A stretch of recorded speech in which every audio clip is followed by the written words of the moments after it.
प्रिय श्याम प्रेमियों, नमस्कार। सर्वप्रथम आप सभी को श्रावण मास के शुक्ल पक्ष की पुत्रदा एकादशी की बहुत बहुत शुभकामनाएं। श्याम भक्तों, पुत्रदा एकादशी साल में 2 बार आती है। एक तो आज है, जिसे हम श्रावण मास के शुक्ल पक्ष की पुत्रदा एकादशी कहते हैं, और एक दिसंबर यानी पौष मास के शुक्ल पक्ष में जो एकादशी पड़ती हैं उन्हें भी पुत्रदा एकादशी के नाम से संबोधित करते हैं। आज मैं आपको पुत्रदा एकादशी का मातम्य सुनाऊंगी। आशा है कि आप सभी भक्तजनों को पसंद आएगा। जय श्री श्याम। श्रावण मास शुक्ल पक्ष की पुत्रदा एकादशी का मातम्य। युधिष्ठिर ने पूछा, मधुसूदन, श्रावण के शुक्ल पक्ष में किस नाम की एकादशी होती है? कृपया मेरे सामने उसका वर्णन कीजिए।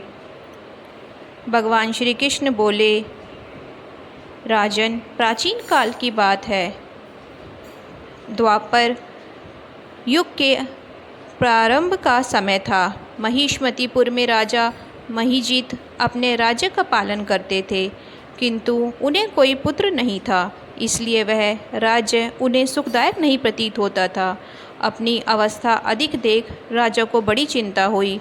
उन्होंने प्रजावर्ग में बैठकर इस प्रकार कहा, प्रजाजनों, इस जन्म में मुझसे कोई पातक नहीं हुआ।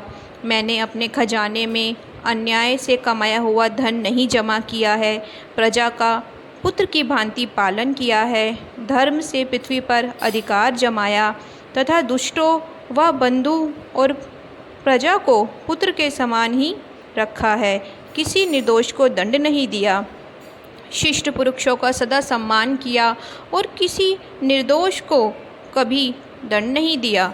फिर क्या कारण है जो मेरे घर में आज तक पुत्र उत्पन्न नहीं हुआ? आप लोग इसका विचार करें।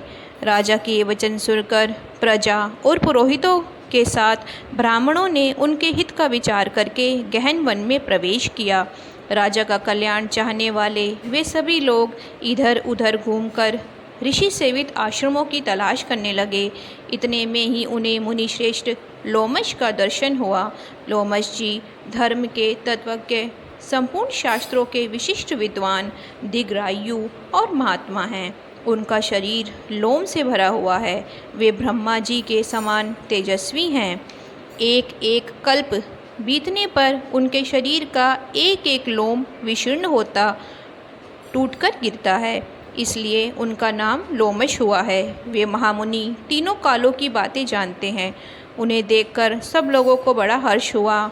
उन्हें निकट आया देख लोमश जी ने पूछा, तुम सब लोग किस लिए यहाँ आए हो?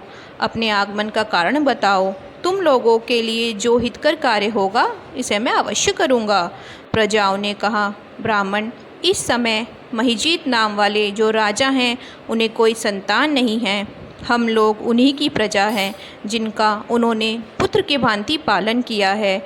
उन्हें संतानहीन देख उनके दुख से दुखित हो हम तपस्या करने का दृढ़ निश्चय करके यहाँ आए हैं।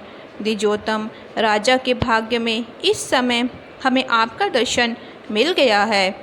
महापुरुषों के दर्शन से ही मनुष्य के सब कार्य सिद्ध हो जाते हैं। मुने, अब हमें इस उपाय का उपदेश कीजिए जिससे राजा को पुत्र की प्राप्ति हो। उनकी बात सुनकर महर्षि लोमश 2 घड़ी तक ध्यान मगन हो गए। तत्पश्चात राजा के प्राचीन जन्म का वृतांत जानकर उन्होंने कहा, प्रजावृंद सुनो। राजा महिजीत पूर्व जन्म में मनुष्य को चूसने वाला धनहीन वैश्य था। वह वैश्य गांव-गांव घूमकर व्यापार किया करता था। एक दिन जेठ के शुक्ल पक्ष में दशमी तिथि को जब दोपहर का सूर्य तप रहा था, वह गांव की सीमा में एक जलाशय पर पहुंचा। पानी से भरी हुई बावली देखकर वैश्य ने वहां जल पीने।